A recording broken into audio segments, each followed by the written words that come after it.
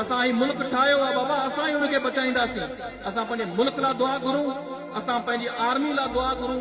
مولانا شاہ احمد نورانی رحمۃ اللہ علیہ صاحب ہمیشہ ابھی جو 11ویں شریف کا مہینہ حضرت غوث پاک کا چل رہا ہے تو اس 11ویں شریف منانے کے لیے وہ ہمیشہ بغداد شریف جایا کرتے تھے، تو ایک دفعہ وہ جا رہے تھے تو پیر صاحب کو ہمیشہ جب جاتے تھے تو پیر صاحب کو یہ گزارش کرتے تھے کہ صحیح آپ بھی بغداد شریف چلے۔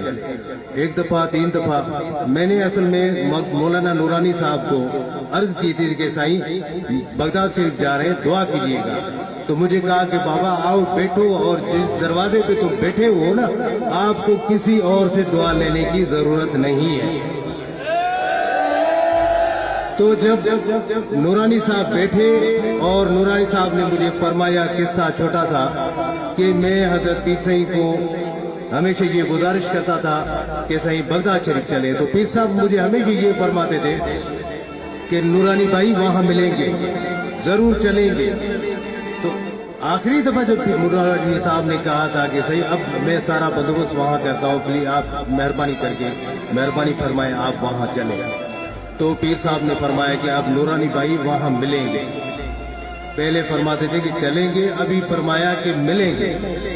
جب ظہر نماز کا ٹائم تھا مولانا نورانی صاحب حضرت غوث پاک کی مزار شریف پہ کھڑے ہوئے تھے اور ہاتھ اٹھائے ہوئے تھے، جان نماز اپنے کندھے پہ تھا، اور جیسے نورانی صاحب نے ہاتھ اٹھائے دعا کے لیے تو سامنے دیکھی کہ حضرت پیر سید شاہ مردان شاہ رحمت اللہ علیہ کھڑے ہوئے۔ اتنے میں نورانی صاحب نے کہا کہ پیر صاحب یہاں پہ بغداد شریف میں آئے اور مجھے بتایا بھی نہیں، اور ٹھیک ہے پیر صاحب دعا فرما لے تو میں پیر صاحب سے مل لیتا ہوں۔ جب نورانی صاحب نے دعا ختم کی اور ہاتھ جیسے واپس کیے ہیں، اتنے میں دیکھیں کہ پیر صاحب غائب ہیں، پیر صاحب نظر نہیں آ رہے۔ باہر نکلا ہے، دوست احبابوں سے پوچھا ہے کہ بھائی پیر صاحب آئے ہوئے ہیں، تو سب نے کہا کہ ہم نے تو نہیں دیکھا۔ خیر اس ٹائم پہ موبائل فون کا یا ایسا کوئی دور نہیں تھا، باہر پیچھیوں پہ جانا ہوتا تھا، تو جیسے وہاں پہ باہر آیا تو پیسیوں سے وہاں سے فون کیا ڈائریکٹ کنگری ہاؤس پہ وہاں سے طلب فرمایا کہ پیر صاحب سے بات ہو سکتی، تو آپریٹر نے جواب دیا کہ پیر صاحب تو آرام فرما رہے ہیں۔ اتنے میں پھر جب نورانی صاحب نے دیکھا کہ پیر صاحب یہاں پہ بیٹھے ہوئے تھے، کھڑے ہوئے تھے، ابھی آرام فرما رہے ہیں کھانا کھا کے۔ خیر جب اب جیسے نورانی صاحب بغداد شریف سے پاکستان پہنچے، سیدھا کنگری ہاؤس میں گئے اور پیر صاحب کے سامنے کھڑے ہوئے، اور نورانی صاحب کو پیر صاحب فرمانے لگا کہ نورانی بھائی اب تو خوش ہے نا۔ یہ بات دور حاضر میں کسی معجزے سے کم نہیں۔ پیران پگاروں کی داستانی حریت 1 صدی سے زیادہ عرصے پر محیط ہے۔ حضرت پیر صاحب کا منفرد انداز تکلم سیاست کی مشکل گتھیوں کو سلجھانے کے علاوہ آئندہ رونما ہونے والے واقعات کی نشاندہی بھی کرتا ہے۔ آپ کی سیاست میں پیشن گوئیاں ہر خاص و عام کے لیے ہر دور میں توجہ کا مرکز رہی ہیں۔ عیسیٰ فرماتے تھے، یہ باتیں روحانی تجلیات کا حصہ نہیں بلکہ انسانی احساسات کی بنیاد سے کرتے ہیں۔ بقول پیر صاحب کے کہ یہ کامن سینس کی بات کرتا ہوں۔ پیر صاحب پگاروں کی 4 اشروں پر محیط سیاست کے متعلق بیانات پر غور کرنے سے معلوم ہوگا کہ آپ کی گفتگو علامتی ذو معنی ہونے کے ساتھ ساتھ مختصر ترین جملوں کے اندر پوری تاریخ بیان ہوتی ہے۔ اس مخصوص انداز کی کئی دیگر سیاسی رہنماؤں نے پیروی کرنے کی کوشش کی، مگر تخلیل کے انتہا اور بات کی وسعت میں وہ مقام حاصل نہ کر سکے۔ پاکستانی قوم پیر صاحب شاہ مدان شاہ کو موثر ملت کے نام سے بھی یاد کرتی تھی۔ پیر صاحب شاہ مدان شاہ آج ہم میں نہیں ہیں، مگر ان کی یادوں کو بھولنا پاکستانی قوم میں بر صغیر کی عوام کی بس بھی نہیں۔ ان کے مریدین نہ صرف پاکستان میں بلکہ لاکھوں کی تعداد میں انڈیا میں بھی مرید رہتے۔ وہ ہمیشہ اپنی جماعت کو پرامن رہنے اور ملک کی حفاظت کرنے اور پڑوسیوں کا خیال رکھنے کی ہدایت کرتے تھے۔ پیر صاحب شاہ مردان شاہ اپنی شخصیت میں خود ایک گلدستہ تھے۔ وہ بادشاہ گر تھے جن کی یادیں تا قیامت یاد رہیں گی۔